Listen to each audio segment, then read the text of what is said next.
নমস্কার সমস্ত বঙ্গবাসীকে জানাই আমার সশ্রদ্ধ প্রণাম। মাননীয় মুখ্যমন্ত্রী ২৭ তারিখে যে গেম প্ল্যান করেছিলেন তার গেম প্ল্যান ভেস্তে গেল।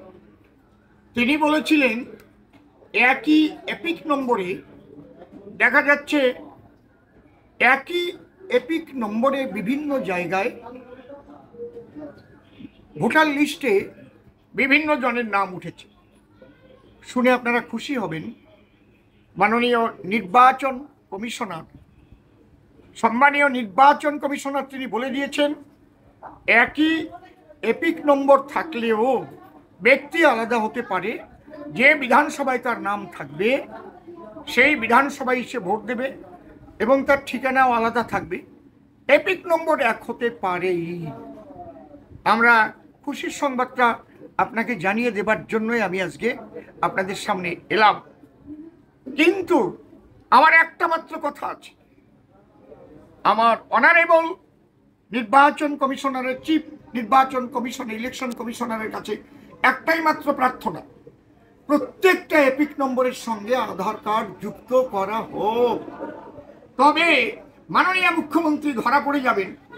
উনি কত রোহিঙ্গাদের ভোটার কার্ড করে দিয়েছেন, ওনার ফিরাদ হাকিম, ওনার শওকত মোল্লাদের দিয়ে, ওনাদের শেখ শাহজাহানদের দিয়ে, ওনাদের মনসুর আলী, এদের দিয়ে লক্ষ লক্ষ মানুষকে তারা, যারা ওপার বাংলা থেকে এসেছে, যারা সন্ত্রাসী, যারা জেহাদি, যারা তালিবানি, যারা রোহিঙ্গা, তাদের ভোটার লিস্টের নাম তোলা হয়েছে।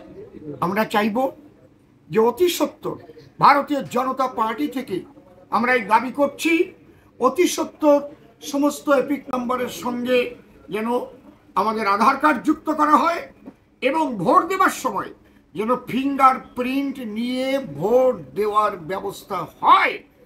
যদি অনারেবল চিফ ইলেকশন কমিশনার এটা করতে পারেন, আমি তাকে কোটি কোটি কোটি কোটি ধন্যবাদ জানাবো।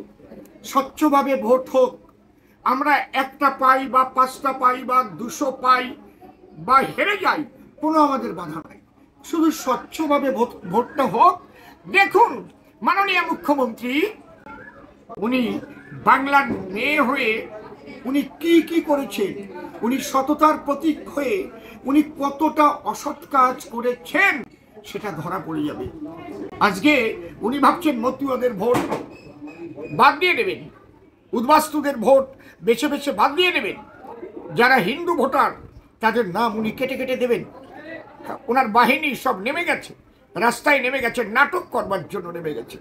নিজেও নাটক খুব ভালো জানেন, আর এবার ওই নাটকের সঙ্গে যুক্ত হতে বলছেন সমস্ত বিডিও, এসডিও, ডিএম।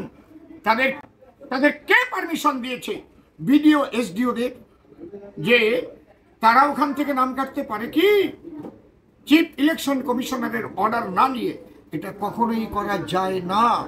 পারে কারা? ওনার দলের যারা, তারা পারে না। তারা এইভাবে ভোটার লিস্ট থেকে ভোটারদের নাম কাটার জন্য কখনোই চাপ দিতে পারেন না বিডিও সাহেবদের। আরও আমাদের সর্বোচ্চ ক্ষমতায় বসে আছেন ডিএম সাহেব, যিনি ভোটের সময় সুপ্রিম পাওয়ার নিয়ে বসে থাকেন। তারা যদি একটু স্বচ্ছভাবে কাজ করেন, আর আমি যে কটা কথা বললাম, যদি সত্যি সত্যি ভোটার লিস্ট দেখে এপিক নম্বরের সঙ্গে প্রত্যেককে বলা হয় যে আপনারা আধার কার্ড যুক্ত করুন এবং ফিঙ্গার প্রিন্ট সহকারে ভোট হোক, তাহলে দেখবেন বাংলার লোক যারা জাতি ধর্ম নির্বিশেষে চাইছে এই দুর্নীতিগ্রস্ত তালিবানি জেহাদি মমতা সরকারকে উৎখাত করবার জন্য আমরা ২৬